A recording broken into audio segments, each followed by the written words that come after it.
Oh, we're set. Okay. Wow.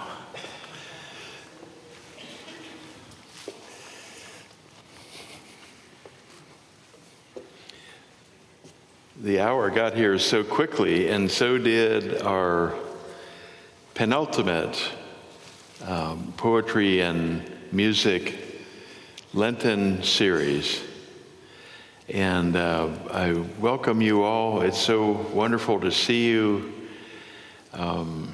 I want you to let the world send it back out the door and settle into our next almost hour of music and poetry. I'm going to introduce our reader for today, Kathy Smith-Bowers. Yeah, actually, I'm the other reader. By design, Kathy said, now Sean, she needs 2 syllables to say my name. Now she's from South Carolina. She said, Sean, I want to have you involved. And I said, oh, tell me more. And so we're doing, it'll be sort of dueling couplets, I think.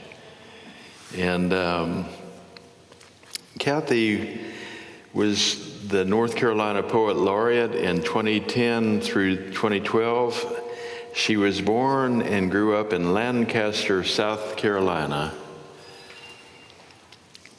She was educated at the University of South Carolina, Lancaster, at Winthrop University, the University of Oxford, and the Hayden Institute. Her poems have appeared widely in publications and have been featured on the Writer's Almanac with Garrison Keillor and Poetry Daily. She served for many years as a poet in residence at Queen's University at Charlotte, and now teaches in their low residency MFA program and at Wofford College. Her first book, The Love That Ended Yesterday in Texas, what a title. Maybe she'll explain, poem by poem, was the inaugural winner of the Texas Tech University Press first book competition. She now lives in Spring Hill, North Carolina, which is very close to Lake Lure. And Lake Lure is now where Chimney Rock lives, unfortunately, following Helene. She's been down a bumpy road. And we're so grateful to have her here. Kathy Smith-Bowers.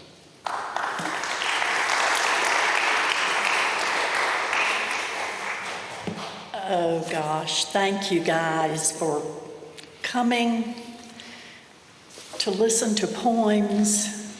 And I'm so happy to be back. I think we figured out that it's been about 3 years. And I figured it out by remembering Pat, who has just graduated from our wonderful MFA program. And so I'm going to start, and Sean says that this is all about light and dark. So hopefully if we get you depressed at some time, we'll try to lift you back up. So I'm going to start with a poem called Learning How to Pray. Learning How to Pray. When I heard my brother was dying, youngest of the 6 of us, our lovely boy, I, who in matters of the spirit had been always suspect, who even as a child snubbed Mama's mealtime ritual, began finally to pray, and fearing I would offend or miss completely the rightful target of my pleas, went knocking everywhere. The Buddhas, huge and starry churning, Shiva, Vishnu, Isis, the worn and ragged god of Ishmael. I bowed to the druid reverence of trees, to water, fire, and wind, prayed to weather, to carbon, that sole link to all things, this and otherworldly, our carbon who art in heaven. prayed to rake and plow, the sweet acid stench of dung, to fly, to the fly's soiled wing and to the soil. I could not stop myself. I, like a nymphomaniac, the dark promiscuity of my spirit there for the taking, whore of my breaking heart, willing to lie down with anything.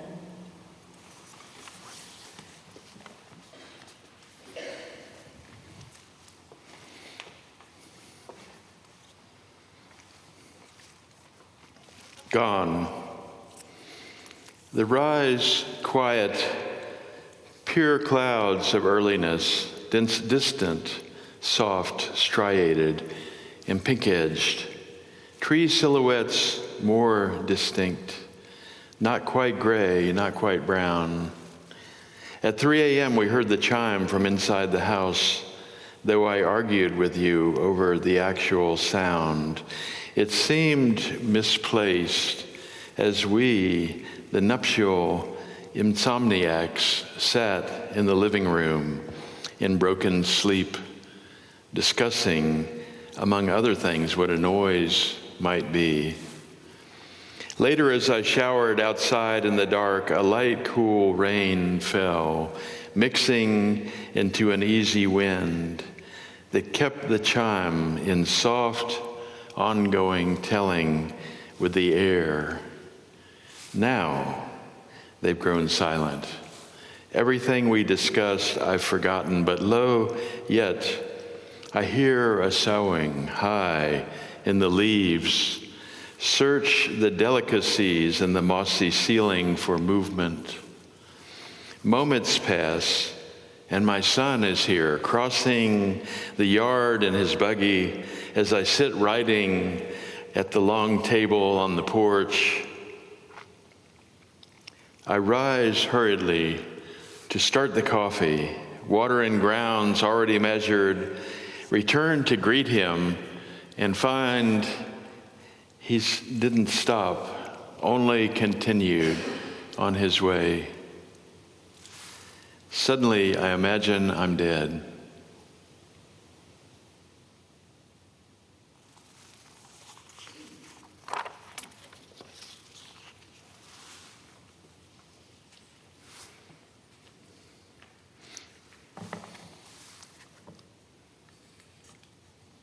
My father's last wish. When they called me from the hospital to say you had slipped into a coma, I told them, though you had requested otherwise, to plug you back into the machinery of this life, and I would hold you hostage the way you held us all those years, prisoners of your bitterness and rage. And I would pace at your bedside amid the bottles and wires and tubes, the way on drunk nights you staggered from room to room, setting each naked bulb ablaze as your wife and children watched hidden from the floorboard of the car. And when I was good and ready, when I had tired of rubbing the yellow lamp of your body, 40 years worth, I would be the one to tell the doctors when. The way deep into those nights, it was I who walked quietly through the rooms of that big house, turning all the lights you had left burning out.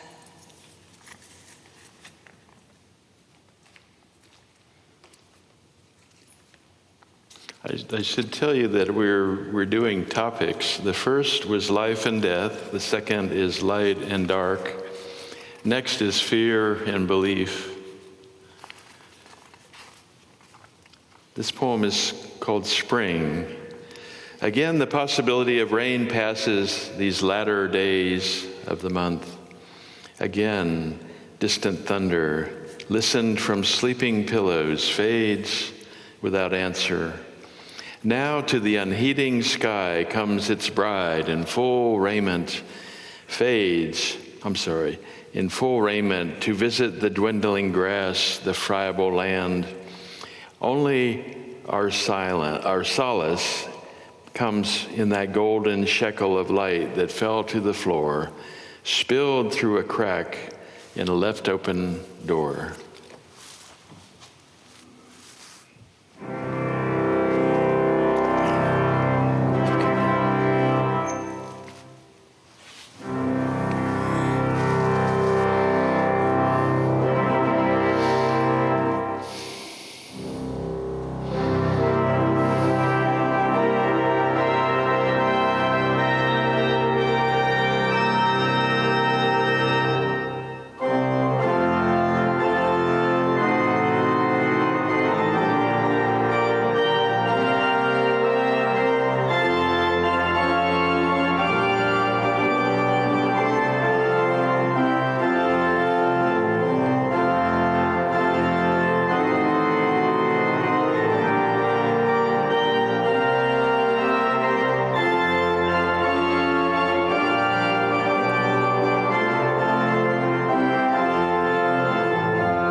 angelic.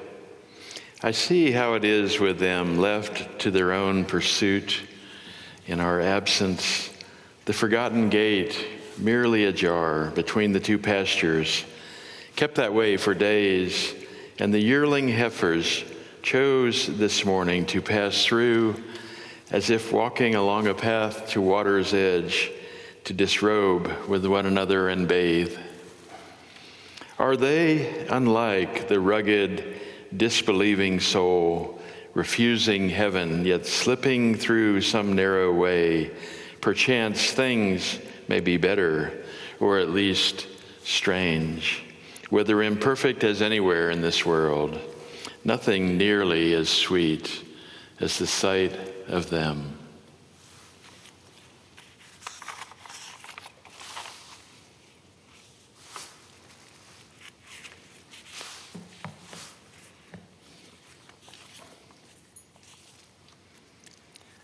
This poem is called Fat Man in the Sauna. How strange the aloneness of that day. The deserted hotel gym where I walked a mile in my own shoes on a machine that numbered the openings and closings of my heart. Then laps in the pool, a weightless floating of the body's 10,000 griefs. I had driven for hours after the final papers of my divorce and checked in to the Renaissance Hotel alone. It was Christmas, everything a shimmer in that newest Jerusalem where anything I hoped might be forgiven or healed. And there he was, of all places, when I finished my workout, the fattest man I had ever seen, beardless and bald, his white groin swaddled, half sitting, half reclining in the cedary sweet warmth of the sauna, slowly eating an apple. "Come in," he said, calmly, quiet, between bites, between the skin's delicate breaking and the soft ruminations of his tongue. "Come in," he said, and I went in.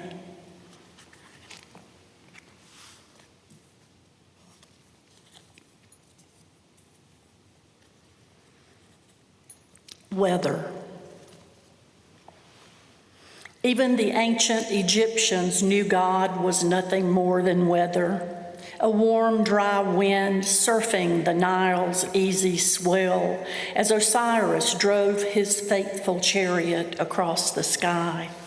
It's why they tried to take it with them, lugging into their tombs their worldly possessions, pots and pans, tables and chairs, and the favored servants gone out on the Pharaoh's finest stuff. Meanwhile, next door, the bug-eyed Sumerians quaked between the wild, impossible surge of the Tigris and Euphrates, dreading the grave, fearing they might awaken into another life of flood and storm. It's no wonder barbers live the longest and happiest lives. All day that old confession of weather passing from chair to chair, and the hum of shears climbing the ridged and snowy slopes of all those necks.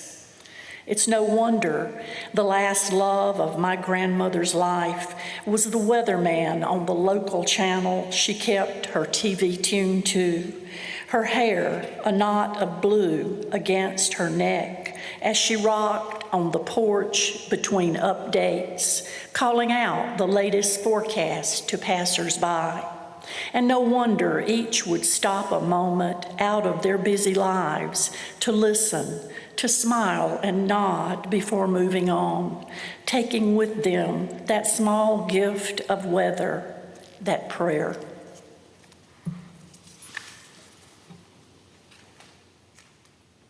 On Katie's birthday. And now it rains. It's high time. Gray curtains hung in every quarter of heaven. Sound has taken over the air, and an undersong of frogs, cadent, yet perceptible. Instead of wind, movement comes vertical. Leaf and blade bear the soft outpouring as clouds rumble their own agenda, sending household fur bears scurrying under the bed. It's high time it rained. Too long it's been dry. Too long our thoughts have been the same, steps simply taken in habit.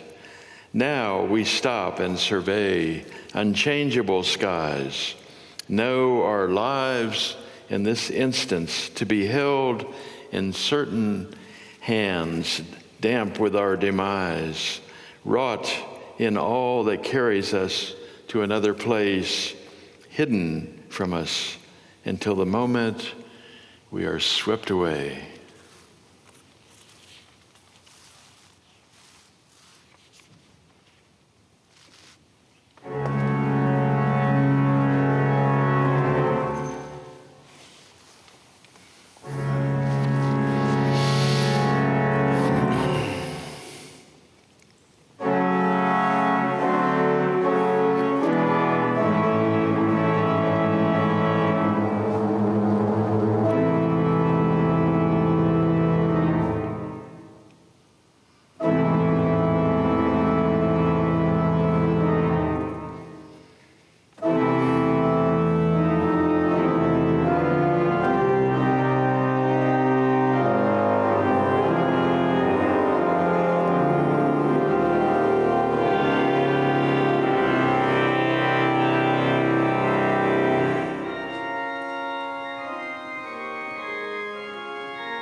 What a treat.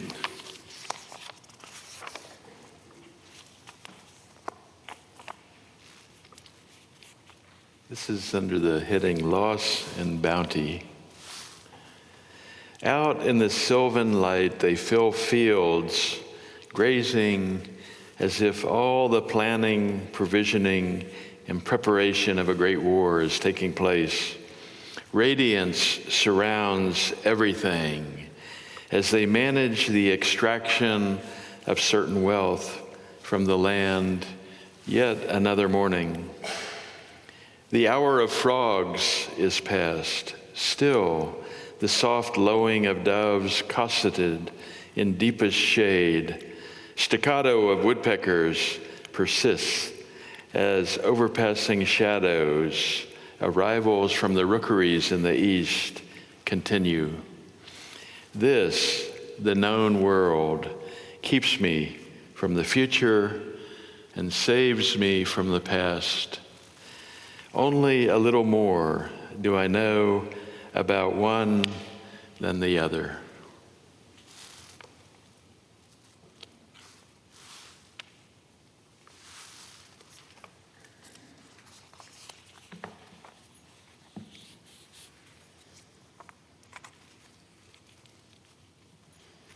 The shelter for my grandfather. Sun, July, could send us scuttling for the saving hole you had dug for us.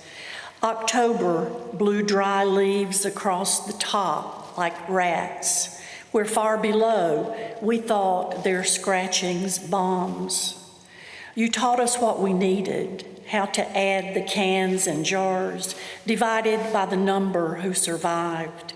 Our spelling words were aerial and bombardment, and the two we never could pronounce, Hiroshima, Nagasaki.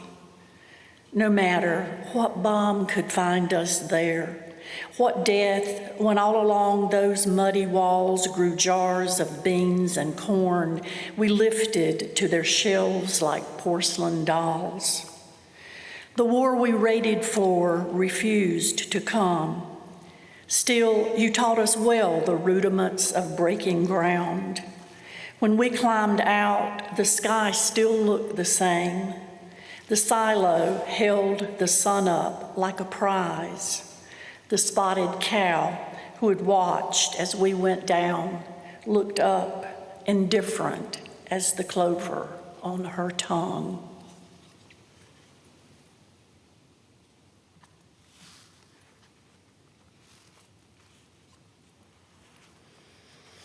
Pacific time. It is not my brother's dying that I fear, that perfect healing bringing him forever home, but those 3 hours that will have passed between the Pacific time of his leaving and the Eastern Standard news of that good death. 4 o'clock in Sausalito is 7 here. I might have baked a loaf of bread, the measuring and the sifting, the kneading with my hands, the way each evening on my last visit, I would massage his back, avoiding the welts and lesions that would not heal.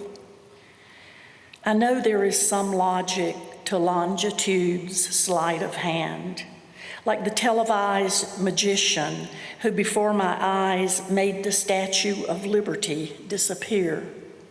Later, in an interview, he explained how he had done it with smoke and light and mirrors. I chose to believe it anyway. The sky growing dark around it, how it shimmered for a moment and was gone.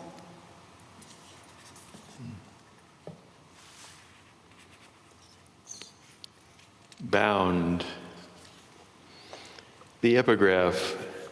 My imagination can picture no fairer happiness than to continue living for art. Clara Schumann. The thin fingernail of moon is just out of bed, observed on my run to town as the planet of the morning stands high above its diminishing companion in loftier circumstance than only a few days ago.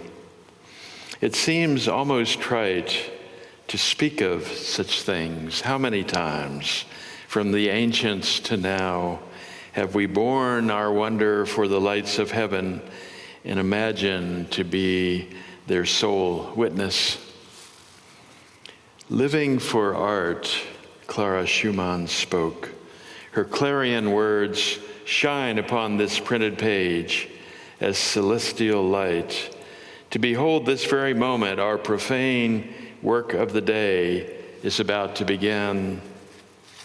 To know she was her father's protege, accomplished and performing at the piano by age 11, and felt deep happiness about her art at life's end, says all we need to know about this world, every moment arriving to reveal a little more of the divine.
when my father asked me to wash his back.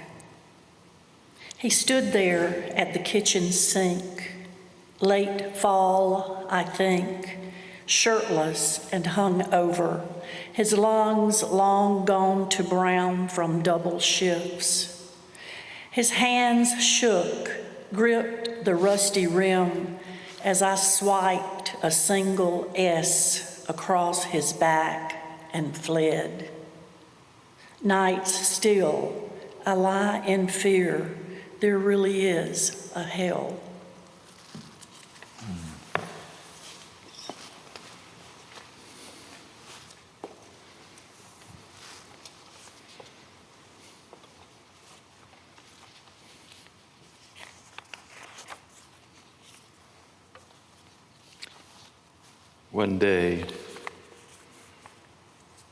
One day she called us in, as she would any day, to tell us to pick up our room, supper's ready, or it's time for bed. I'm leaving, she said. I'm going to live with a man on the beach and taking you with me. My sisters seemed so happy, as if we were all going to the movies, as if they didn't understand. But I didn't like it. She didn't say a thing about Daddy. Already I could feel everything changing and grew afraid. I won't go, I said, not knowing if I could decide. But I wasn't leaving, and I told her so. Talking back as if I didn't care. She didn't answer or tell me again. She didn't scold or disagree, but grew quiet. Suddenly, she seemed to be one of us. I felt more alone than ever my whole life. She said more I can't remember, or maybe I stopped listening. Like before, when things were how they used to be. Like when it was safe to pretend, she said something I hadn't heard at all.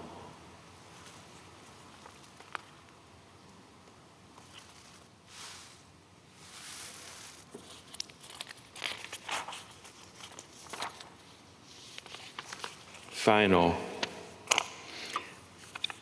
Monday again. What does it hold? The world's a mess, and we've nothing to do but go out and check for new calves born over the weekend, as one might tend an arbor, trim deadwood, gather the ripe fruit, and turn to see a shining orchard on the way out. Life in the close lens of time, without angst, retrospect, and the reckon of loss. Perhaps we need but this early sky to soften our eyes. The broken-legged bull will be slaughtered today, an end to his struggle, if nothing else. Yet we spoke at length with the butcher upon the closing gates, how we wanted our roasts and steaks, grind the chuck and round, save his tongue and liver if it's pretty. Oh yes, he replied, I'll take care of them for you. I always do. How strange to set this in motion with a word, to stake my heart on one more beautiful, cruel morning.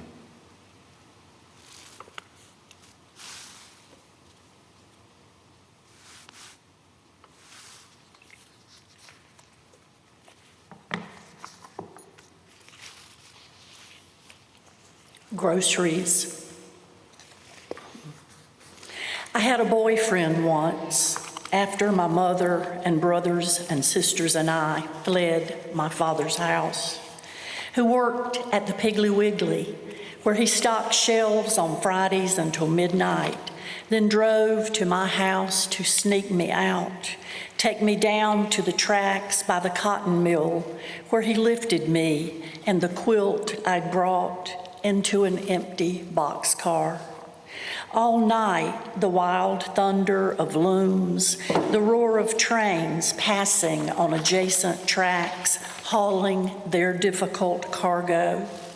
Cotton bales or rolls of muslin on their way to the bleachery to be whitened, patterned into stripes and checks, into still life gardens of wisteria and rose. And when the whistle signaled third shift free, he would lift me down again onto the gravel and take me home. If my mother ever knew, she didn't say. So glad in her new freedom, so grateful for the bags of damaged goods stolen from the stockroom and left on our kitchen table, slashed bags of rice and beans he had bandaged with masking tape, the labelless cans, the cereals and detergents in varying stages of destruction, plenty to get us through the week, and even some plums and cherries, tender and delicious, still whole inside the mutilated cans and floating in their own sweet juice.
Logan Kohler, our organist.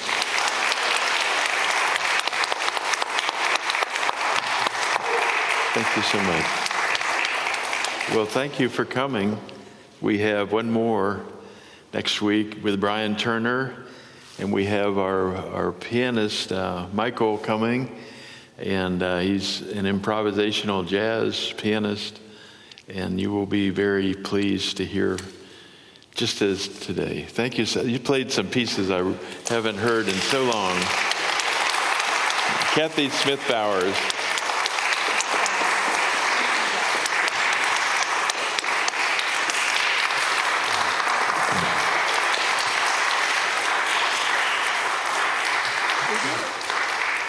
Kathy will be reading on Saturday at our poetry and barbecue, and I hope you'll come. It's Saturday from 2:30 to 7. We'll give you good barbecue and good poetry. We have 3 wonderful poets coming, and she's here today as a result of that. I cannot wait to meet these 2 poets. They are fabulous. I'm so excited. So we hope to see more of you in the coming days. And thank you again for coming. Thanks, guys.